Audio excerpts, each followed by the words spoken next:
Hello aspirants, my name is Drishti Jain and I welcome you to the series of घटना सूत्र। मैं सबसे पहले अपना एक्सपीरियंस शेयर करती हूँ। मैं और मेरी यूपीएससी की दोस्ती काफ़ी पुरानी है। मैंने 3 सीएसई के मेंस और 2 फॉरेस्ट के मेंस और 2 इंटरव्यू दिए हुए हैं यूपीएससी में। मैं इस घटना सूत्र सीरीज़ में अपना पूरा एक्सपीरियंस आपके साथ शेयर करने की कोशिश करूँगी और किस तरीके से किस चीज़ को पढ़ा और याद किया जा सकता है, क्योंकि यूपीएससी में पढ़ाई तो सभी करते हैं लेकिन सही तरीके से और सही गाइडेंस के साथ पढ़ाई करना सबसे ज़्यादा इम्पॉर्टेंट है।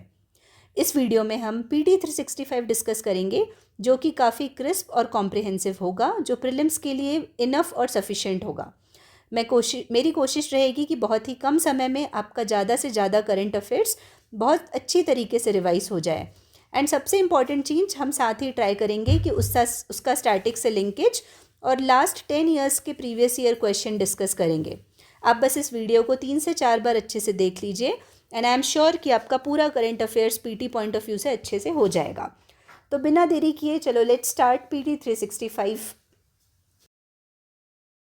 जहाँ पे हमने लास्ट वीडियो आईआर का ख़त्म किया था पीटी 365 का। तो the next topic is Bay of Bengal initiative for multi sectoral technical and economic cooperation.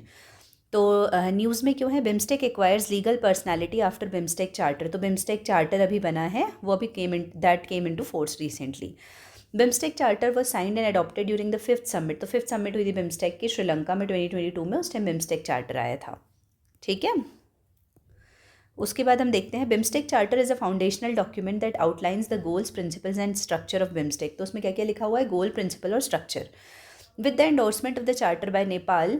तो एंडोर्समेंट किसने किया, नेपाल ने। ऑल मेंबर स्टेट्स कंप्लीटेड, मतलब अब सभी ने एंडोर्स कर लिया है। And this came into force in 20th May 2024। तो अब बिम्स्टेक के बारे में पढ़ते। बेसिकली बिम्स्टेक का सेक्रेटेरिएट है ढाका, बांग्लादेश में। ओरिजिन कब हुआ बिम्स्टेक का, 1997 में, थ्रू बैंकॉक डिक्लेरेशन। मेंबरशिप है इसकी Bangladesh, India, Sri Lanka, Thailand, Myanmar, Nepal और भूटान। ऑब्जेक्टिव है promote rapid economic development, social progress, ensure peace and stability across the bay of Bengal region. Other key facts on BIMSTEC देखते हैं। तो मेजर प्रोजेक्ट्स कौन कौन से हैं, BIMSTEC master plan for transport connectivity. BIMSTEC के प्रिंसिपल्स हैं sovereign equality, territorial integrity, political independence, non interference in internal affairs, peaceful coexistence. और 7 फोकस एरिया क्या क्या है, trade, environment and climate change, security, agriculture and food security, people to people contact, science, technology and innovation and connectivity. फिर exercises होती है BIMSTEC की disaster management exercise, ये important है। ठीक है, ये भी पूछी नहीं गई है बट ये ध्यान रखना। फिर हम आते हैं next topic, that is Quad. तो कॉड क्यों न्यूज़ में है, US House of Representatives has passed strengthen US Australia India Japan cooperation और strengthening the Quad Act. More on news, मतलब न्यूज़ में क्यों है, the Prime Minister of India attended the Quad leader summit. तो अभी PM ने code leader summit attend की है। The Quad leader summit adopted the Wilmington declaration. कौन सा डिक्लेरेशन, यूएस में जगह है तो विल्मिंगडन डिक्लेरेशन। तो अभी उसमें क्या क्या अनाउंसमेंट्स हुआ, Quad cancer moonshot partnership start होगी सर्वाइकल कैंसर के लिए। फिर Quad ports of future partnership for sustainable port infrastructure development. फिर maritime initiative for training in Indo Pacific Maitri start होगा। क्यों स्टार्ट होगा, to maximise the tools from Indo Pacific partnership for maritime domain awareness and other Quad initiatives. फिर Quad at sea ship observer mission 2025 में वो launch होगा। India will host the 2025 Quad leader summit. तो यहाँ पे code leader summit भी होने वाली है। Also in January 2025 Quad has mark 20 years of cooperation. तो 20 साल हो गए हैं कॉड के। अब about strengthening the Quad act, जो अभी एक्ट आया है उसके बारे में पढ़ते हैं। It aims to strengthen joint cooperation between Quad's 4 members to promote a free, open, inclusive, resilient and healthy Indo-Pacific. Establish कब किया गया था, Quad Intra-Parliamentary Working Group in order to facilitate progress of the newly formed Quad working principles. अभी image देख लेते हैं 6 leader level working groups. तो कौन कौन से वर्किंग ग्रुप्स हैं, तो हेल्थ का है कॉड हेल्थ सिक्योरिटी पार्टनरशिप 2023 में जो बना था। क्लाइमेट का है जिसको क्यू चैम्प बोलते हैं, launched the Quad climate adaptation and mitigation package. फिर क्रिटिकल एंड इमर्जिंग टेक्नोलॉजी में सेमीकंडक्टर सप्लाई चेन इनिशिएटिव है 2021 का, to diversify technology supply chains. फिर मेरीटाइम में 2022 में it launch the Indo Pacific partnership for maritime domain awareness. फिर infrastructure में launched the trilateral partnership for infrastructure investment in Indo Pacific in 2018। फिर cyber security में 2022 में established the Quad cyber security partnership. अब basically code के बारे में देख लेते हैं कि कॉड क्या है। तो ये क्वाड्रिलेटरल सिक्योरिटी डायलॉग है plurilateral framework comprising India, Australia, Japan and USA. Timeline है 2004 में, और कब स्टार्ट कैसे हुआ, तो originated from tsunami relief efforts, उसमें जिसमें कोलैबोरेशन स्टैब्लिश करना था चारों नेशंस के बीच में। फिर 2007 में क्या हुआ, formalised by Japan, first quad meeting held during the ASEAN regional forum. फिर 2017 में first official talks held in Philippines during the east Asia summit. ठीक है, तो इस तरीके से इसका ओरिजिन हुआ, पहले 2004 में, फिर 2007 में, फिर 2017 में। ऑब्जेक्टिव क्या है, promoting a free, open and inclusive Indo Pacific region. अब हम देखते हैं स्क्वाड क्या है, जेनेसिस क्या है। The US institutionalised and launched the squad in 2024 members. The squad is a new four-way security arrangement involving USA, Australia, Philippines and Japan. तो quad अलग है जिसमें इंडिया, ऑस्ट्रेलिया, यूएसए और जापान है। स्क्वाड में क्या है, यूएसए, ऑस्ट्रेलिया, फिलीपींस और जापान, तो इसमें इंडिया नहीं है। ठीक है, स्क्वाड एम क्या है, deepen integration in the Indo Pacific to counter China's militarization in South China Sea, तो चाइना के मिलिटराइजेशन को अपोज करना। अभी जो हम ये सब टॉपिक्स पढ़ रहे हैं, अभी नए नए ऑर्गेनाइजेशंस बने हैं वो हैं, तो ये पीवाईक्यू में अभी आए नहीं है, बट ये आ सकते हैं। ठीक है, फिर ऑकुस क्या है, तो ऑकुस कंप्लीटेड 5 years ऑफ स्टैब्लिशमेंट, तो ऑकुस के बारे में देखते हैं। ये मेंस में आ चुका है ये। ठीक है, जेनेसिस है 2021 में बना है। A new 3-way strategic defence alliance है। क्या है, डिफेंस अलायंस। इसमें कौन कौन है, Australia, USA and UK. India is not a member. Objective है to boost the defence capabilities, accelerate technological integration and expand industrial capacity of all the 3 countries। ठीक है, फिर की फीचर्स क्या है ऑकुस के। AUKUS aims to counter China's growing influence in the Indo Pacific region, तो China के influence को कम करने के लिए ऑकुस बना है। AUKUS is not a formal military alliance like NATO, जैसे नाटो फॉर्मल मिलिट्री अलायंस है वैसा ऑकुस नहीं है। AUKUS primarily serves as a framework for advancing defence technologies, तो डिफेंस टेक्नोलॉजी को एडवांस करने के लिए एक फ्रेमवर्क है।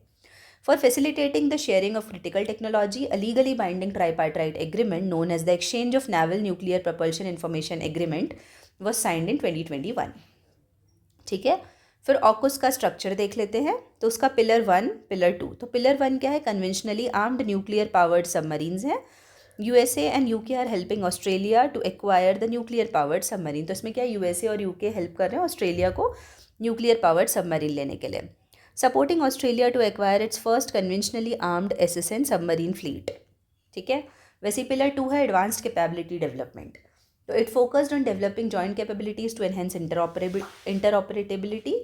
नेक्स्ट है cooperation in advanced military capability areas, cyber capability, artificial to enhance interoperability, cooperation in advanced military capability areas, cyber capabilities, artificial intelligence।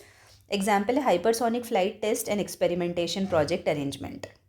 ठीक है, फिर नेक्स्ट टॉपिक, आई होप ये समझ आया होगा ये वाला टॉपिक ऑकुस। फिर नेक्स्ट है Indo Pacific economic framework for prosperity, IPEF। Recently, India signed and exchanged first of its kind agreements under Indo-Pacific Economic Framework for Prosperity. The agreements focused on clean energy, clean economy, fair economy, and IPEF overarching agreement under the Indo-Pacific Economic Framework for Prosperity. इसमें clean economy agreement में क्या था, pillar 3 है ये। ठीक है, इसमें total 4 pillars हैं, उसमें पिलर 3 देख रहे हैं हम, क्लीन इकोनॉमी एग्रीमेंट।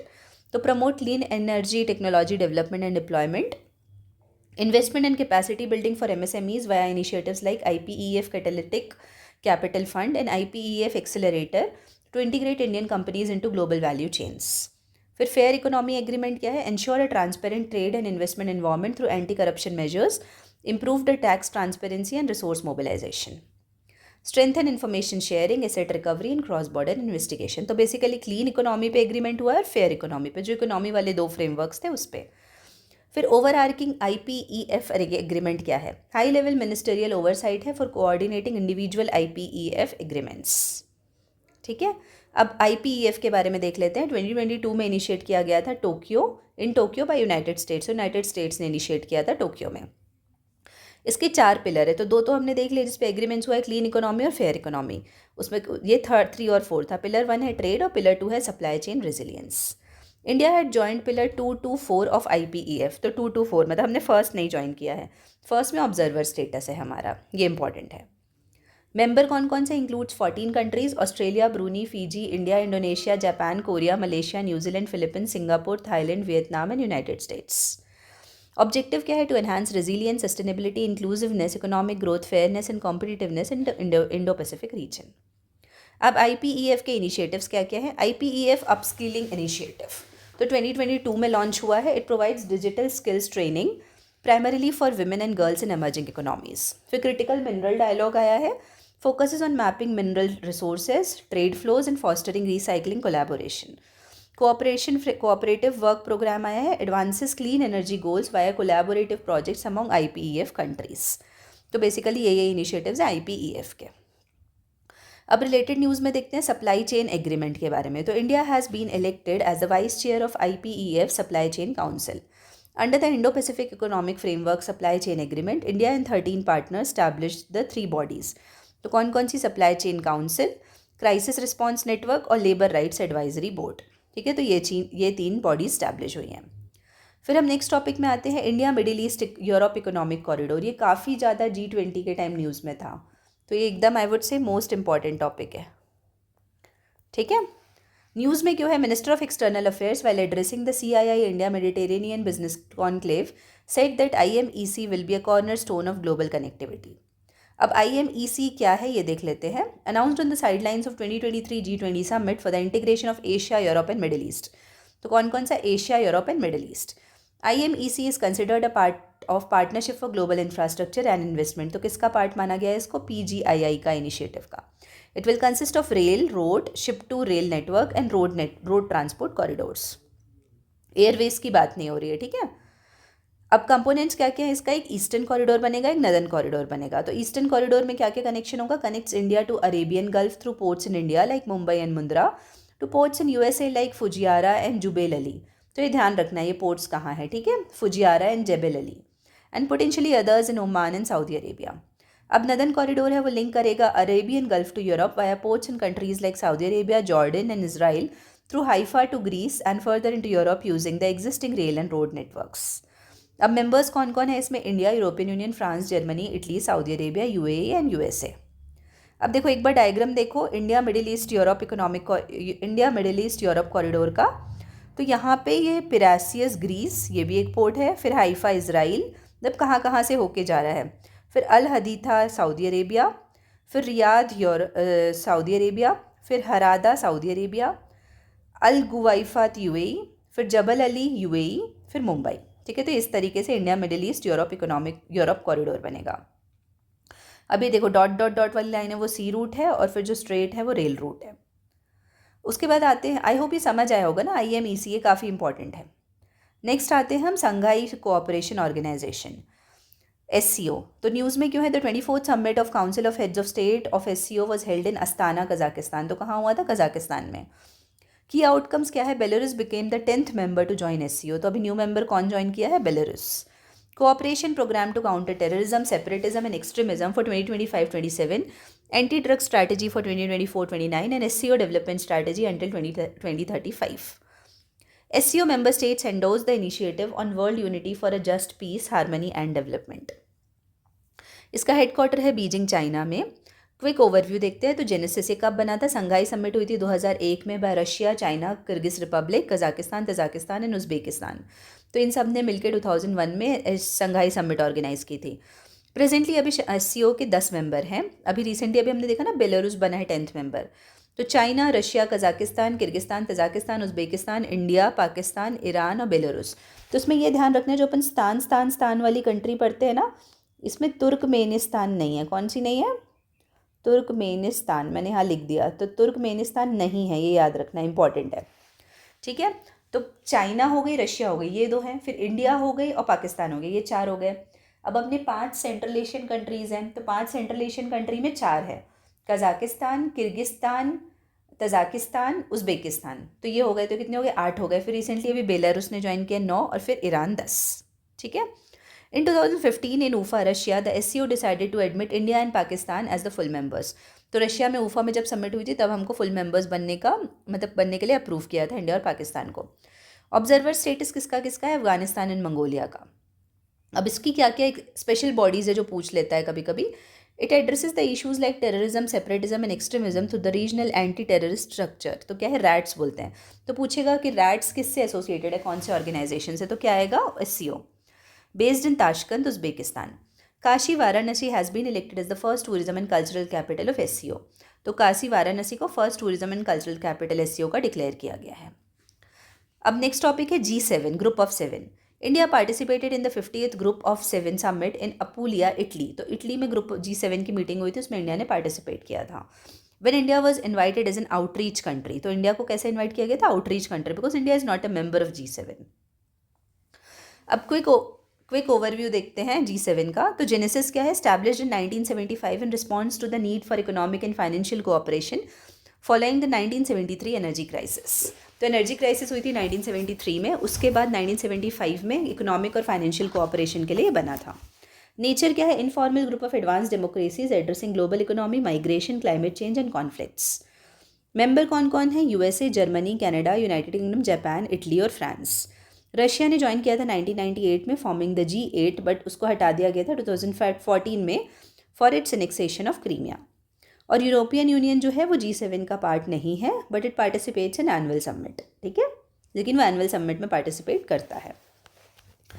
अब other key facts on G7 क्या है? Working mechanism. The G7 lacks a permanent structure. तो इसका कोई परमानेंट स्ट्रक्चर नहीं है, इसकी प्रेसिडेंसी रोटेट होती है and it sets the agenda annually. Agenda भी एनुअली सेट होता है। अब इनिशिएटिव्स क्या क्या हैं? PGII जो भी हमने देखा था ना G20 में कि ये PGII का ही पार्ट रहेगा, IMEC। तो the partnership for global infrastructure and investment launched in 2022 to fund infrastructure projects in developing countries. तो डेवलपिंग कंट्रीज में इंफ्रास्ट्रक्चर प्रोजेक्ट्स फंड करने के लिए PGII बना था। It aims to mobilize up to $600 billion by 2027, focusing on sustainable, inclusive, and quality infrastructure.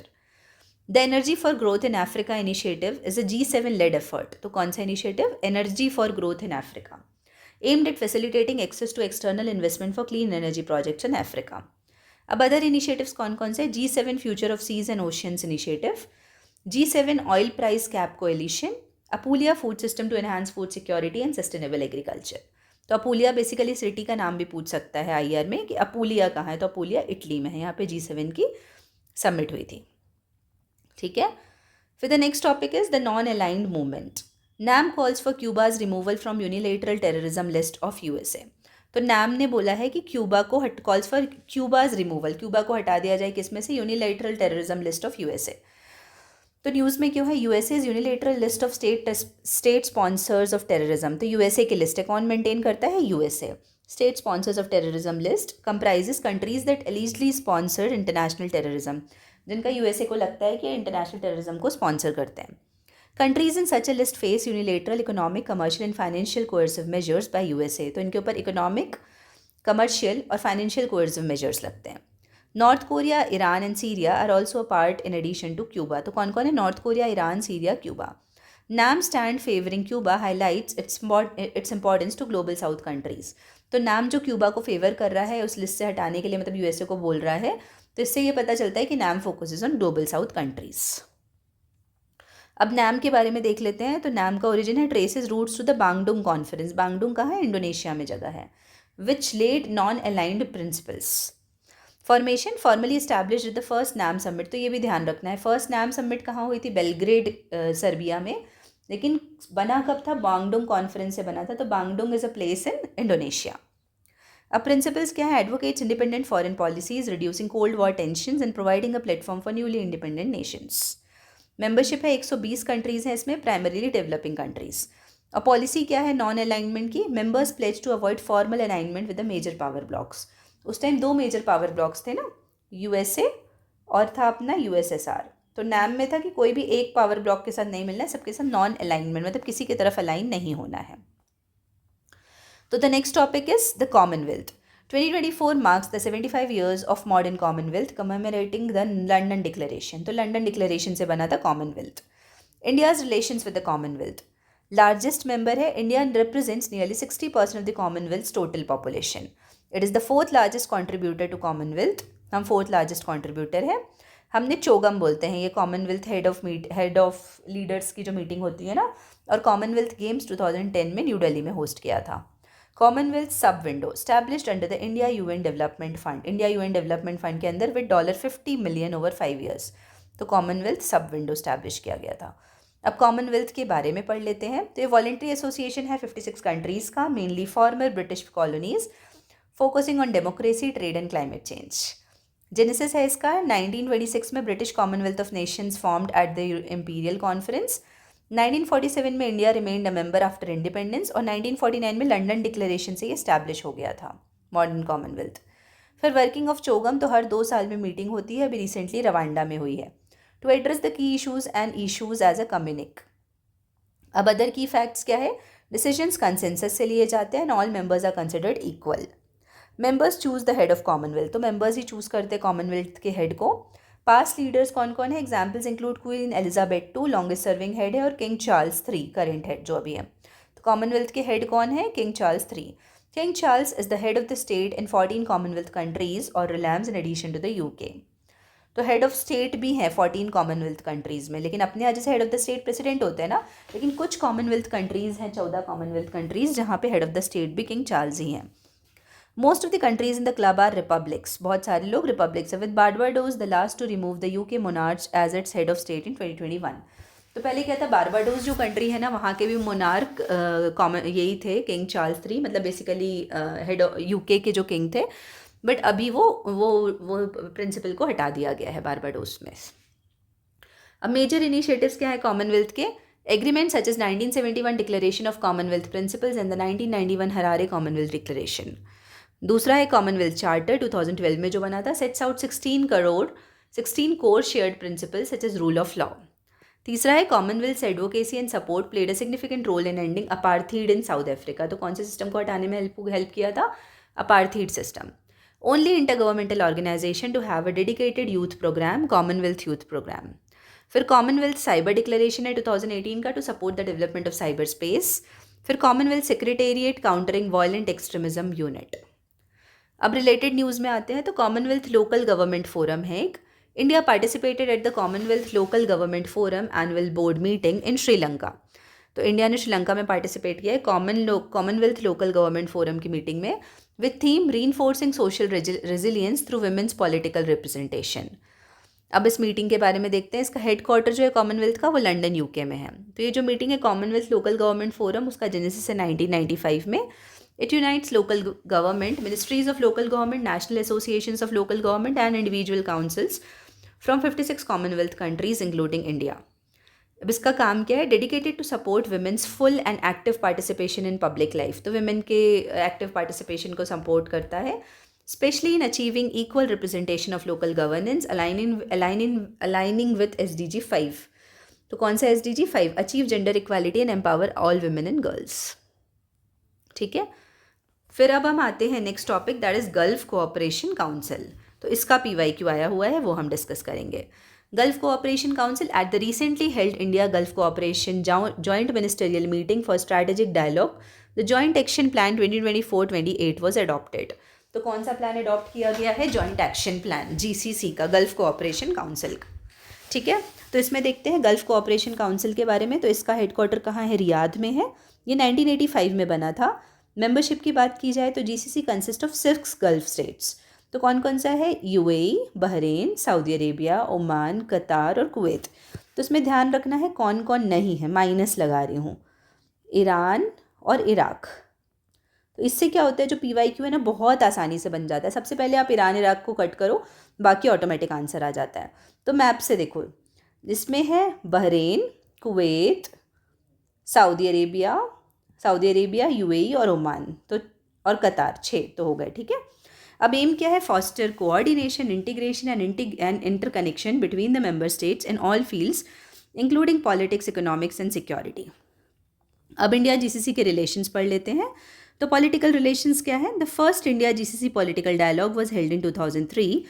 Currently, India maintains strategic partnership with Saudi Arabia, UAE and Oman with increasing cooperation in multiple domains. अब bilateral trade की बात करते हैं। तो GCC is currently India's largest trading partner. तो GCC अभी India का largest trading partner है। India has a trade deficit basically, क्योंकि हमारे यहाँ उनके यहाँ से ऑयल आता है ना। अब diaspora and remittances, over 2/3 of the NRIs population resides in GCC countries. तो इंडिया की जितनी NRI पॉपुलेशन है उसमें से 2/3 GCC में रहती है। GCC countries shares 30% of India's total remittances in 2020-21. Energy cooperation, तो 35% of the oil imports and 70% of India's gas import आता है GCC नेशन से। ठीक है, अभी GCC का कौन सा क्वेश्चन आया हुआ है 2016 में, क्वेश्चन नंबर 30। ठीक है, तो मैं एक बार ये निकाल लेती हूँ क्वेश्चन, एक सेकेंड वेट करिएगा। तो क्वेश्चन नंबर 13 2016 में, तो सीधे अपन 2016 में चलते हैं। 2016, एक मिनट, अपन 17 में आ गए हैं। क्वेश्चन नंबर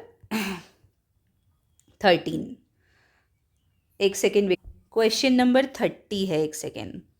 तो क्वेश्चन नंबर 30 में देखो, ये है question, which of the following is not a member of gulf cooperation council. तो अभी जो मैंने ट्रिक बताया उसी से ध्यान रखिएगा, ठीक है। तो उसमें ऑप्शन है सऊदी अरेबिया, ओमान, कुवैत। तो सबसे पहले मैंने अभी बोला था ना, ईरान और इराक नहीं है, तो डायरेक्ट आंसर हो जाएगा ईरान। इसमें दूसरे टाइप से भी क्वेश्चन आ सकता है, बहुत सारी कंट्रीज़ का नाम दिया रहेगा और पूछेगा which of the following is a member और which of the following is not a member of GCC, ठीक है। तो भी आपको वही उसी फॉर्म में बनाना है। अब हम नेक्स्ट टॉपिक पढ़ते हैं, नाटो।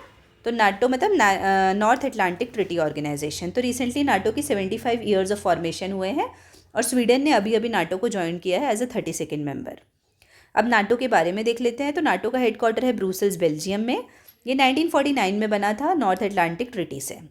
ये पॉलिटिकल एंड मिलिट्री अलायंस है 32 कंट्रीज़ का। मेंबरशिप है इसमें 12 फाउंडिंग मेंबर्स हैं और अभी रिसेंटली फिनलैंड ज्वाइन हुआ है 2023 में। तो अभी न्यू मेंबर्स कौन कौन से हो गए, फिनलैंड हो गया और स्वीडन हो गया। कोर ऑब्जेक्टिव क्या है, collective defence. An attack against one ally is considered as an attack against all allies. तो यदि एक कंट्री पे अटैक होगा तो माना जाएगा कि बाकी जो नाटो नेशंस हैं उन पे भी अटैक हो रहा है। आर्टिकल 5 है नाटो का, ठीक है। अब अदर की फैक्ट्स क्या है नाटो पे, यूक्रेन हैज़ अप्लाइड इन 2022 और लेकिन उसको मेंबर अभी तक वो नहीं है। फंक्शंस क्या है, provides trans Atlantic link between Europe and North America, facilitates defence cooperation and crisis management. Funding है contributions from all members based on gross national income. Programmes कौन कौन से हैं, partnership for peace, Mediterranean dialogue, Istanbul cooperation initiative. अब other related terms कौन कौन से, इसमें major non NATO allied status होता है। कौन सा, major non NATO allied status.